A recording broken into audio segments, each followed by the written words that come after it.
जय हिंद फ्रेंड, हमारे YouTube channel Ali academy में आपका हार्दिक स्वागत है। आज हम अलाउद्दीन खिलजी के सैन्य सुधार बाजार नियंत्रण प्रणाली के बारे में समझेंगे। तो इससे जो एग्ज़ाम में बहुत से क्वेश्चन पूछे जाते हैं, तो इसको पढ़ना बहुत ही आवश्यक है। तो आज हम इसके बारे में पढ़ेंगे। पिछली वीडियो में हमने अलाउद्दीन खिलजी के जो सैन्य अभियान रहे, उसके शासनकाल में विद्रोह रहे और उसके इतिहास के बारे में पढ़ा।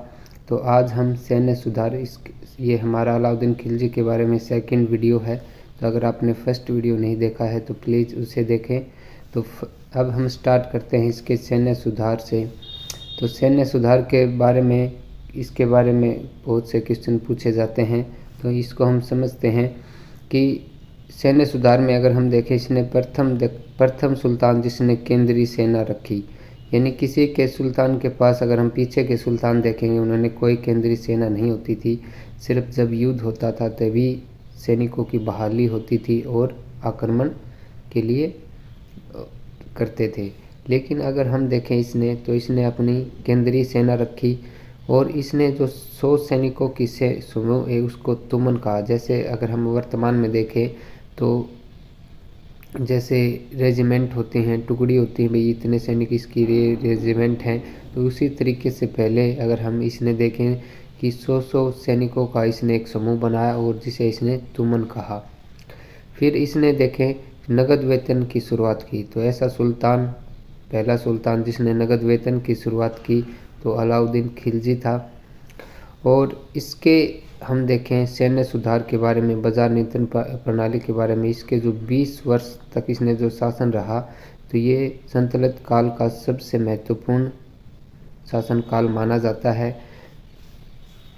तो इसने नगद वेतन की शुरुआत की। पहले के जो सुल्तान होते थे या राजा होते थे, वो क्या करते थे, वो सिपाही को पेंशन के रूप में उसे एक भूमि का टुकड़ा दे देते थे और उसी से जो सिपाही अपनी क्या निकालते थे, पेंशन वगैरह निकालते थे।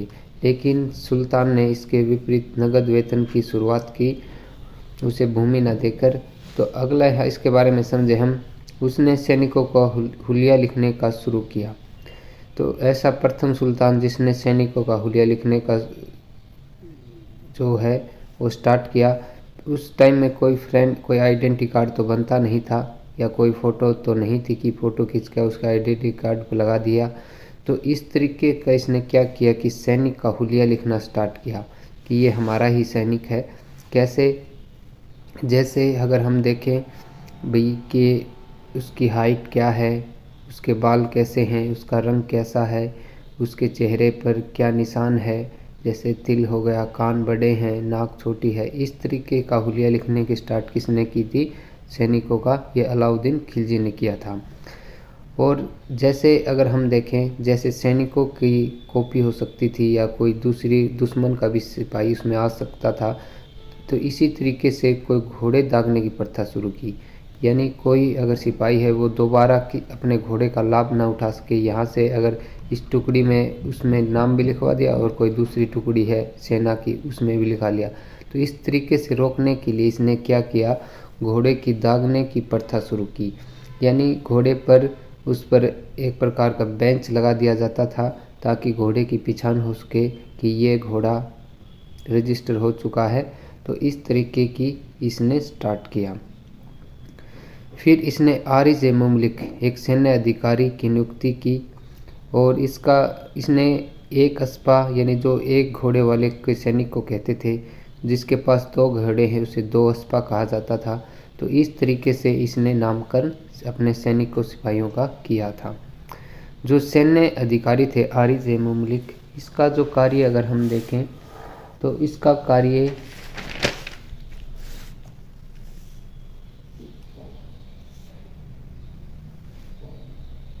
उनको सिपाहियों को पेंशन बांटना या भर्ती करना, ये सब कार्य किसके होते थे, आरिज़ मुमलिक के। ये सैन्य अधिकारी होता था।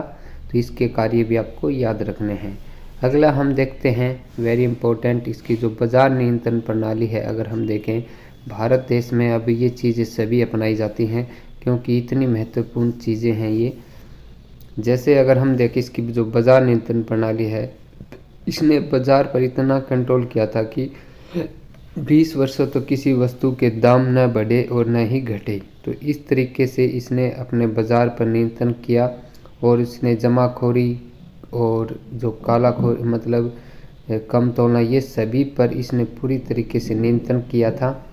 और इसमें हम देखें बाज़ार नियंत्रण, इतिहासकार जो बर्नी लिखता है, जिसने तारीख़ फ़िरोज़शाही लिखी है, जलालुद्दीन बर्नी, तो उसने कहा है अलाउद्दीन खिलजी के इसके बाज़ार नियंत्रण प्रणाली के बारे में कि ये जो अलाउद्दीन चाहता था कि राजकोष पर अतिरिक्त बोझ के बिना वो सैन्य आवश्यकताओं की पूर्ति करना चाहता था। ये किसके अनुसार कहना है, आपको इतिहासकार का नाम याद रखना है और इससे जो इसने बताया है उसका भी आपको ये पॉइंट याद रखना है कि राजकोष पर अतिरिक्त बोझ न पड़े, इसीलिए इसने सैन्य आवश्यकता की पूर्ति करने के लिए किया था। लेकिन अगर इसमें अमीर खुसरो का देखें मत, वो कहता है कि वो आम प्रजा का राहत पहुँचाना चाहता था अलाउद्दीन खिलजी।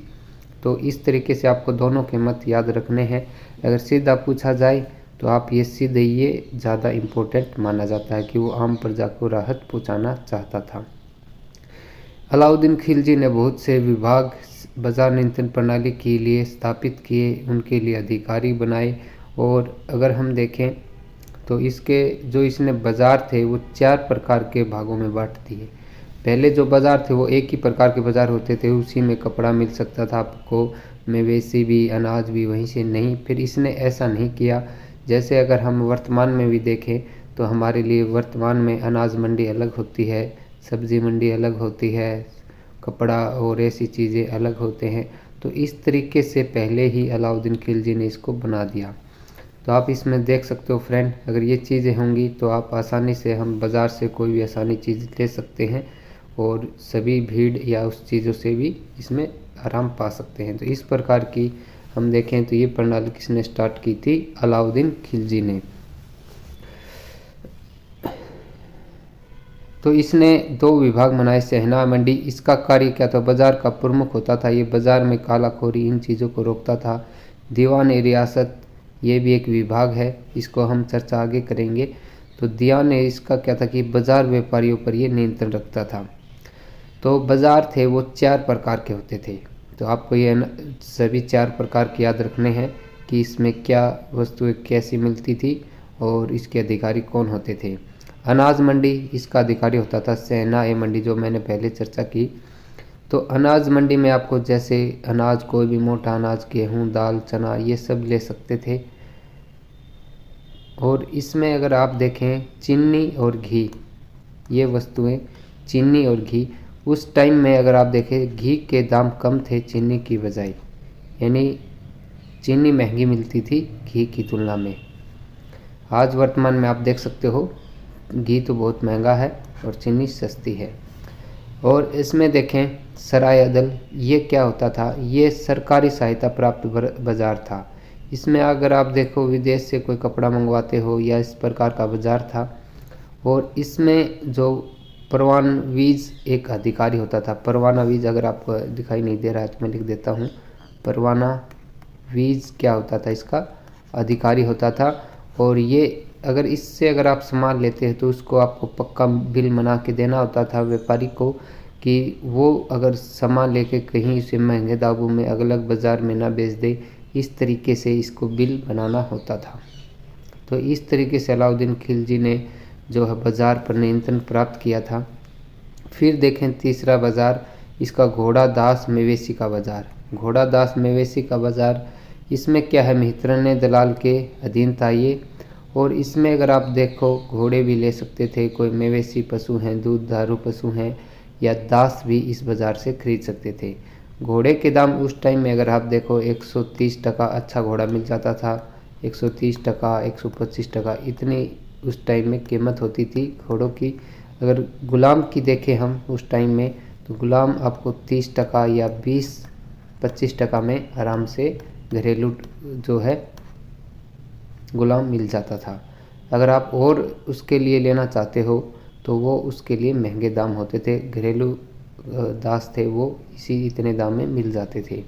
फिर अगला हम देखें सामान्य बाज़ार, इसमें आपको सभी प्रकार की चीज़ें जैसे खाने पीने की चीज़ें आपको मिल जाती थी।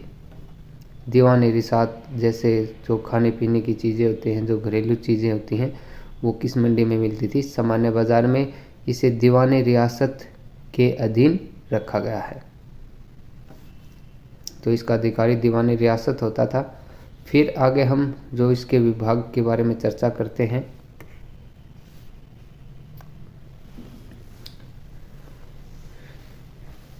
फिर हम देखें सर्वप्रथम सार्वजनिक वितरण प्रणाली की शुरुआत की। जैसे कोई सार्वजनिक वितरण प्रणाली, जैसे कोई अकाल पड़ जाता तो उस स्थिति में इसने एक प्रकार का सार्वजनिक वितरण प्रणाली की भी सर्वप्रथम शुरुआत किसने की थी? अलाउद्दीन खिलजी ने। इसने राजस्व, कर और व्यवस्था लागू की। तो इसके बारे में हम आगे डिटेल से पढ़ेंगे।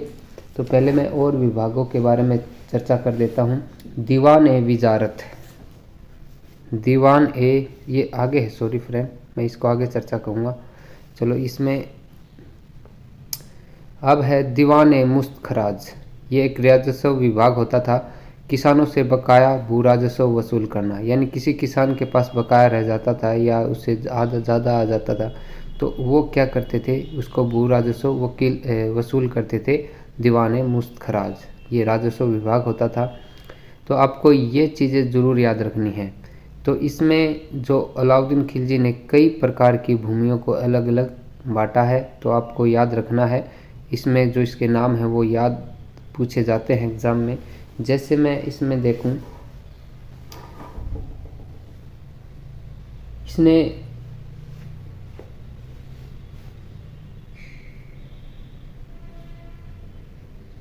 एकता भूमि, जो इसमें आपको मैं भूमियों के नाम लिख देता हूँ किस प्रकार की भूमि होती थी। एकता भूमि, इसका मुखिया इक़्तादार होता था। जैसे इल्तुतमिश ने स्टार्ट की थी, वो इक़्तादार होता था।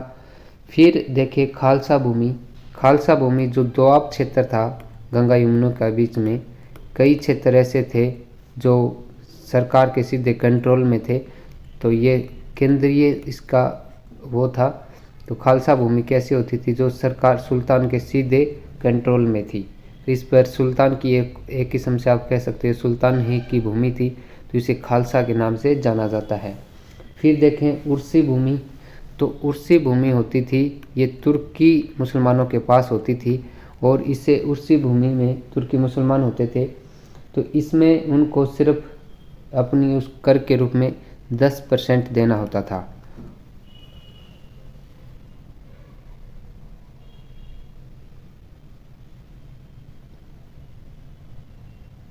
और एक भूमि होती थी खैराज भूमि। तो ये खैराज भूमि क्या होती थी? ये हिंदुओं के पास होती थी और उसे अपनी उपज का 50% देना होता था। तो ये आपको याद रखने हैं, खालसा भूमि, उर्सी भूमि, खैराज। तो खैराज में जो हिंदुओं के पास थी उसके उपज का 50% देना होता था, खैराज भूमि। वैसे अगर हम पीछे के सुल्तान देखें तो उन्होंने 1/3 से लेकर 1/5 कर वसूला था, लेकिन अलाउद्दीन ऐसा सुल्तान था जिसने उपज का 50% भूमि कर के रूप में वसूला था, और उसे क्या कहा जाता था? खैराज।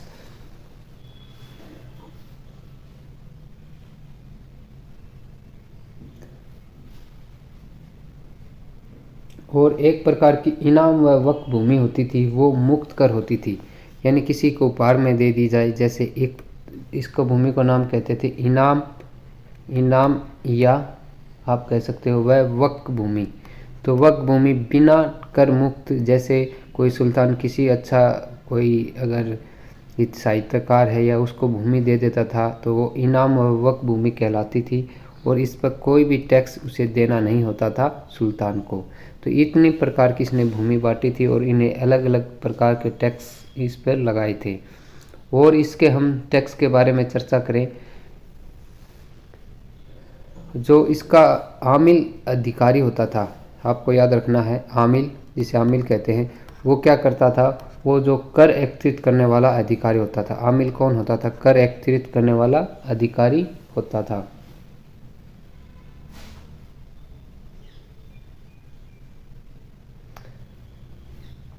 फिर हम देखें खुम्स।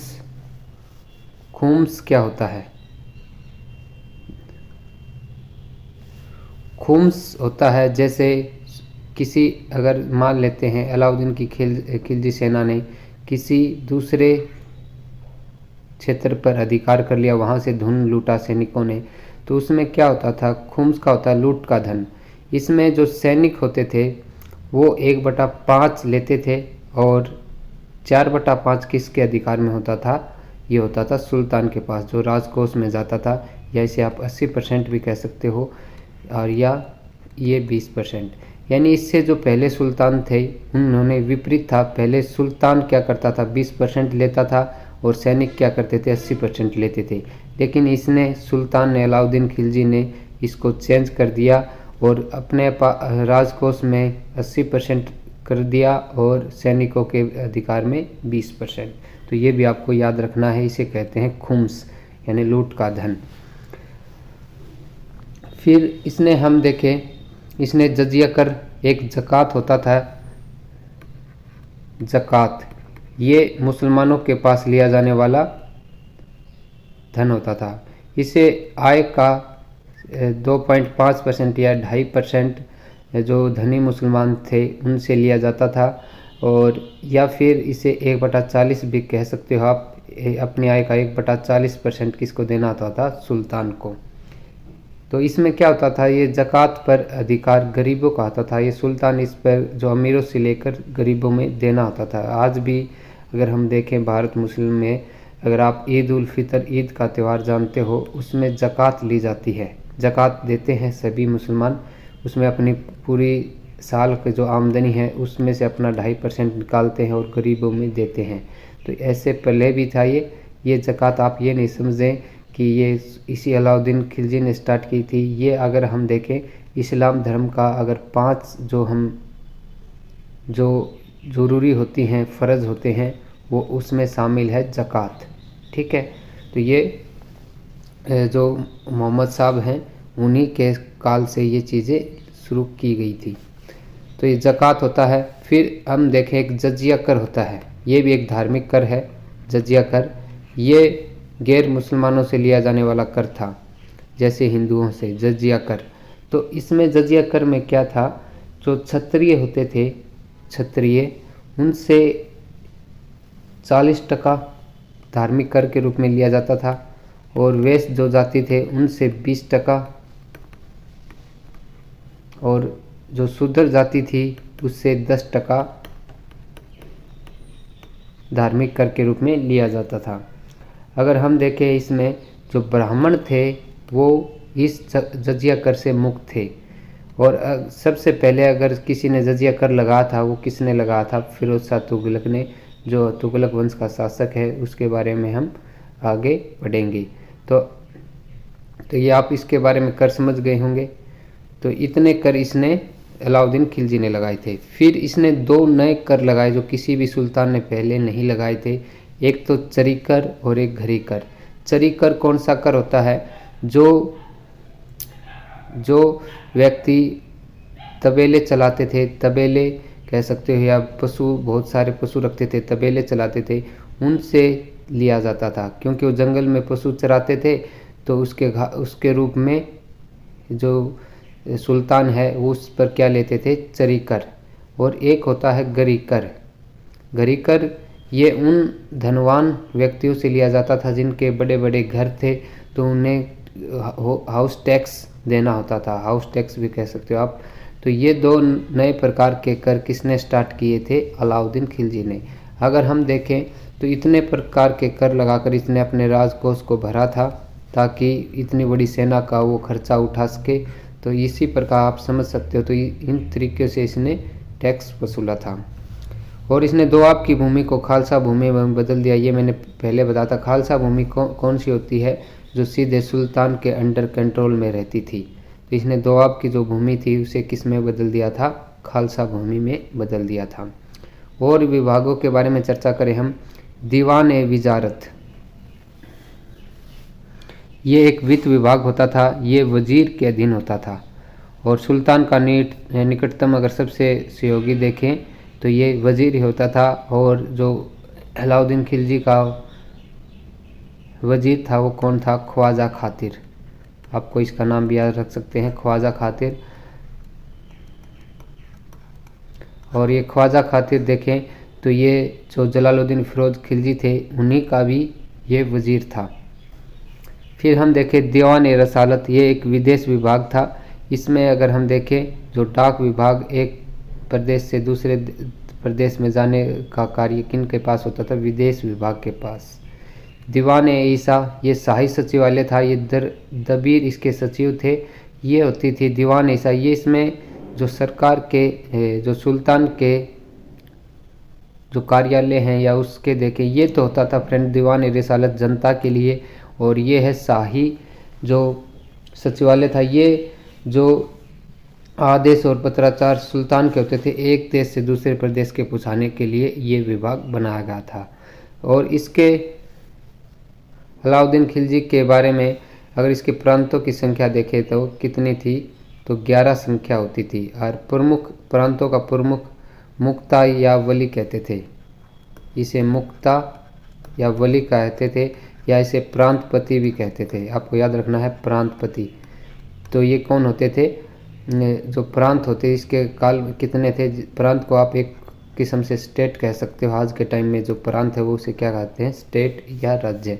तो प्रांतपति, तो इसे जो इसका प्रमुख होता था ये मुक्तावली या प्रांतपति कहते थे। जैसे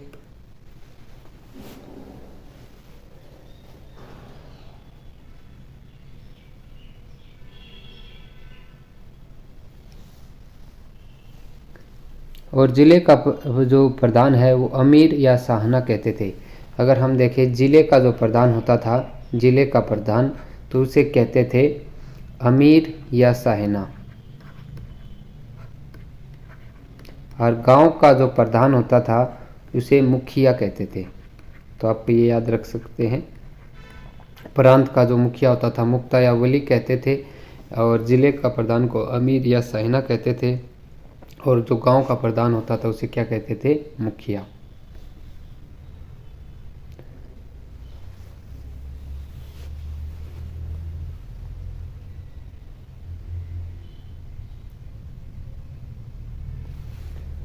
अगर हम इसके जो निर्माण कार्य हैं उसके बारे में देखें तो इसने जो प्रमुख चीज़ों का निर्माण करवाया, एक अलाई दरवाज़ा, ये इस्लामी वास्तुकला का इसे रत्न माना जाता है। अलाई दरवाजे को, ये दिल्ली में है और कुतुब मीनार के पास में ही है ये अलाई दरवाज़ा। फिर है एक जमात खां की मस्जिद। ये अगर आपको पता होगा जो अलाउद्दीन खिलजी है वो निज़ामुद्दीन औलिया से मिलना चाहता है। वो अमीर खुसरो को आदेश देता है कि आप जाइए कि निज़ामुद्दीन औलिया से कहिए कि मैं अलाउद्दीन उससे मिलना चाहता हूँ। लेकिन निज़ामुद्दीन औलिया है वो कभी भी अलाउद्दीन खिलजी से नहीं मिला। और आप देखें निज़ामुद्दीन औलिया हो या कोई भी जो सुल्तान, वो सुल्तानों से दूरी बनाकर रखते थे। तो ये याद रखना है आपको। तो ये और उसी के उसमें ये बनाते हैं, इसी की परिसर में बनाते हैं जमात खां की मस्जिद निज़ामुद्दीन औलिया के उसमें ही। फिर इन्होंने एक 1000 सितून का निर्माण करवाया।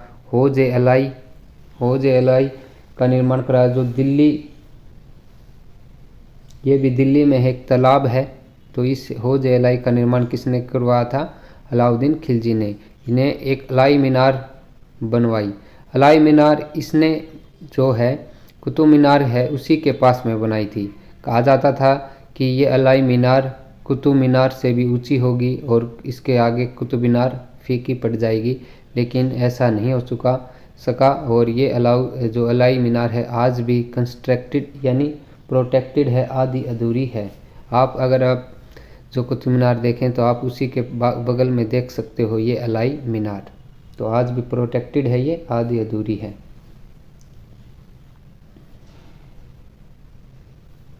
फिर इसके बारे में और चर्चा करें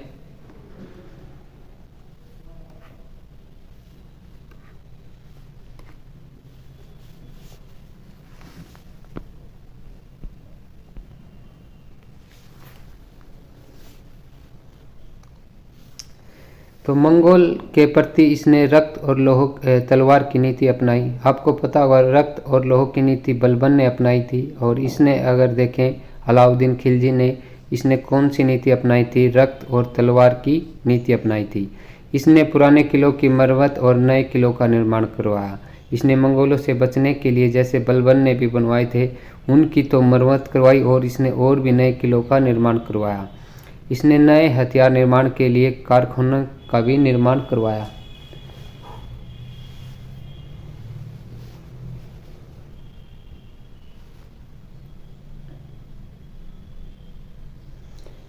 इसने जो गुप्तचर विभाग बना था उससे जो उसका अधिकारी होता था, ये वैसे मैंने चर्चा कर ली है इसके बारे में, पिछले इसमें नहीं की है फ्रेंड शायद। चलो मैं उसके बारे में और चर्चा करता हूँ क्योंकि इससे भी एग्जाम में पूछे जाते हैं। तो इसने जो गुप्तचर विभाग बनाया था उसका मुखिया होता था बरीद ए मुमलिक, जो कि गुप्त सूचना है वो सुल्तान तक पहुँचाता था। उसे बरीद या मुन्ही कहा जाता था। विभाग बनाया था इसने, तो गुप्तचर विभाग को क्या नाम से जाना जाता है, तो उसे जाना जाता है बरीद ए मुमलिक। और इसका जो अधिकारी होता था वो कौन होता था, जिसे बरीद या मुन्ही कहा जाता है। तो ये आपको पॉइंट याद रखने हैं, बरीद या मुन्ही।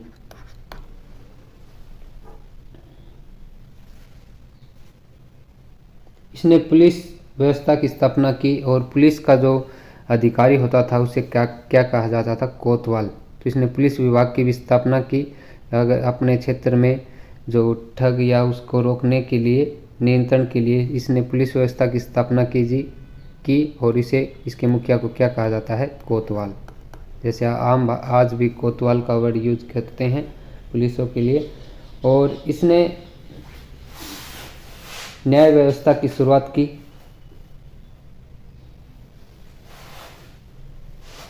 तो इसने जो न्याय के लिए जो किस तरीके से न्याय किया जाता था उसके लिए इसने क्या किया कि न्याय व्यवस्था का अगर सुल्तान के बाद जो सबसे बड़ा होता था काजी उल कुजात का पद होता था। तो ये आपको याद रखना है। तो न्याय व्यवस्था के लिए जो सबसे बड़ा पद होता था वो तो सुल्तान के पास था ही। अगर आप किसी भी संतलत काल में देखें, न्याय व्यवस्था का सबसे बड़ा अधिकारी कौन होता था, स्वयं सुल्तान होता था। लेकिन इसके बाद अगर हम देखें, सुल्तान के बाद जो सबसे बड़ा पद होता था वो अलाउद्दीन खिलजी में वो होता था काजी उल कुजात। तो आपको याद रखना है काजी उल कुजात, ये बड़ा पद होता था। अगर हम देखें जो प्रांतों में हम देखें, प्रांत थे, हमने पढ़ा था प्रांत जो शहर थे। तो प्रांतों में जो हम देखें जो उसके न्याय के लिए किस आधार पर किया जाता था, तो कुरान और एवं कयास के आधार पर किया जाता था। ये very very important point, Quran एवं कयास के आधार पर न्याय किया जाता था। कुरान में लिखी हैं जो चीज़ें हैं वो कौन सी गैर कानूनी है, कौन सी, या तो कुरान के आधार पर किया जाता था या फिर इसके लिए अगर कुरान में कोई उसका जिक्र नहीं है तो किसके आधार पर किया जाता, कयास। कयास का मतलब तर्क के आधार पर। तो इस तरीके से प्रांत में न्याय इस तरीके से किया जाता था। लेकिन गांव में देखें तो गांव में अलग तरीके से, क्योंकि गांव में जो हिंदू आबादी थी वो ज़्यादा थी, प्रांतों में अधिक मुस्लिम होते थे। तो आपको याद रखना है जो गांव में जो न्याय व्यवस्था वो हिंदू ग्रंथों के अनुसार की जाती थी। जो हिंदू के ग्रंथ में जो सही माना गया है उसी को सही माना जाता था। और प्रांतों में देखें तो कुरान और कयास के आधार पर न्याय प्रदान किया जाता था।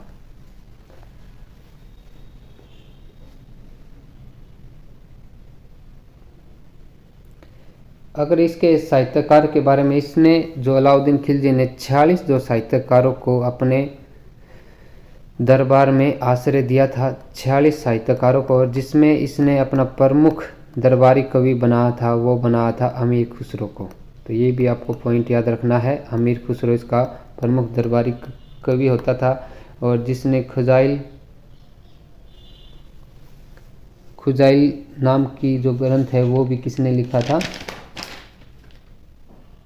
खुजाइल फुतू अमीर खुसरो ने लिखा है, जिसे तारीख अलाई के नाम से भी जाना जाता है। अगर हम देखें अलाउद्दीन खिलजी की जो मृत्यु है वो किस तरीके से होती है, तो अलाउद्दीन खिलजी की जो मृत्यु है वो एक भयंकर बीमारी से होती है जिसे एसआई के नाम से जाना जाता है। इसमें क्या होता है, जो लीवर होता है, लीवर उधर कहते हैं, उसमें पानी स्टोर होना स्टार्ट हो जाता है। तो इससे क्या होता था, जो अलाउद्दीन खिलजी के भयंकर दर्द होता था।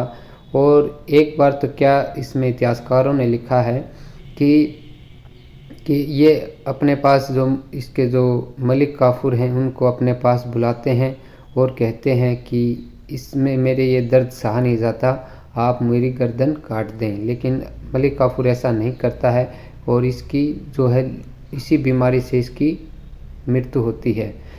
उस टाइम में तो तत्काल समय में देखें तो इसकी कोई उपचार नहीं था, लेकिन आज के टाइम में इसका उपचार है, तो इसी के कारण इसकी मृत्यु हुई थी। और अलाउद्दीन खिलजी को देखें तो कहाँ इसको दफनाया गया, तो इसे दिल्ली के जो जामा मस्जिद है उसके बाहर ही इसको दफनाया गया था। और जो इसकी मृत्यु है वो 3 या 4 जनवरी, कहीं आपको 3 मिलेगी, कहीं आपको 4 भी मिल सकती है, 3 या 4 जनवरी 1316 को इसकी मृत्यु हुई थी। तो ये हमने जो है इसकी सैन्य सुधार और बाजार नियंत्रण प्रणाली के बारे में पढ़ा। और इससे एग्ज़ाम में, प्रत्येक एग्ज़ाम में इससे क्वेश्चन पूछे जाते हैं, तो ये इसके बारे में हमने इसको डिटेल से पढ़ा है। तो अगर आपको एक बार समझ में नहीं आया तो आप दोबारा तिबारा जितनी बार चाहें उतनी बार वीडियो देखें।